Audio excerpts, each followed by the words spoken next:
Now, when these come in, do we bring these here for the board's approval? And then you That's what I've been doing, and then once I get board approval on it, then I send them on. Okay. And as part of that, you'll indicate on those or with an additional page saying whether there is need to go on to keel and pair.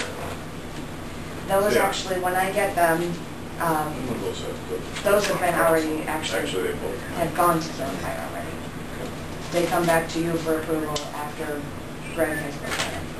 And those then did cross. those were in district tile near where my map showed.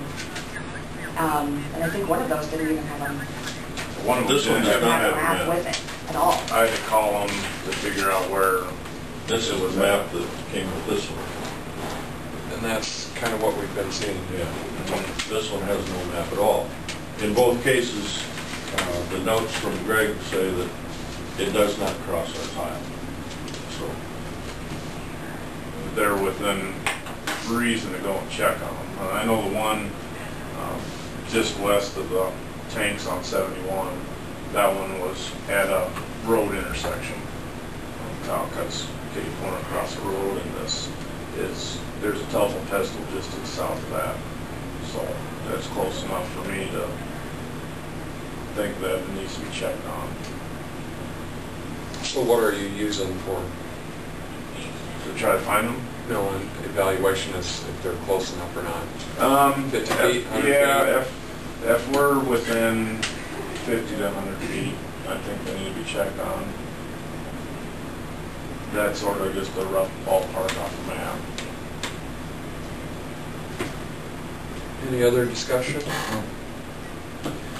One that's complained about, my understanding there wasn't supposed to be any tile anywhere around there, is that correct?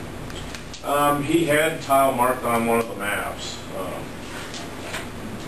But then when I was talking to him, he said it was going under 71.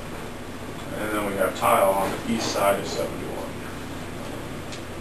And after talking with him for a while, his concern was the house a half a mile south from where we were even looking at. But the very first conversation or two, we were working right at that Ulmer intersection. So it ended up being a half mile south on a gravel road.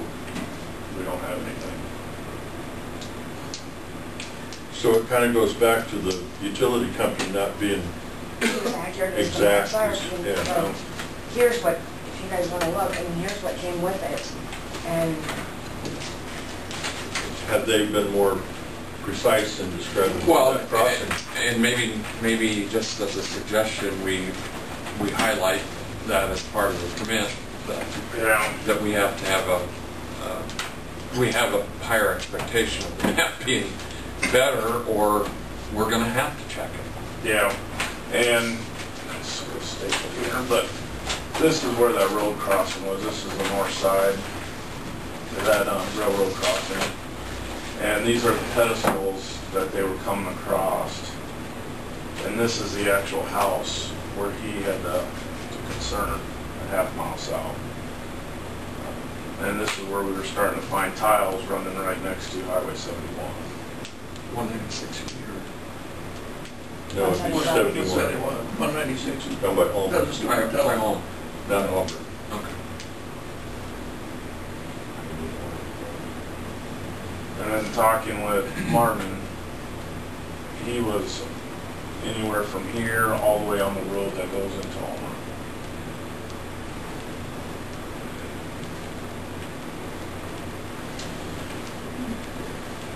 I don't even know if most of these telephone pedestals exist any longer. They'll have to remodel. I guess we just have to ask you both to use your best judgment. If there's obviously nothing there, we don't need to include keel and fire, and if there is, we have to. Yeah, if they aren't within a couple hundred feet, I don't even see a need to send it to our office.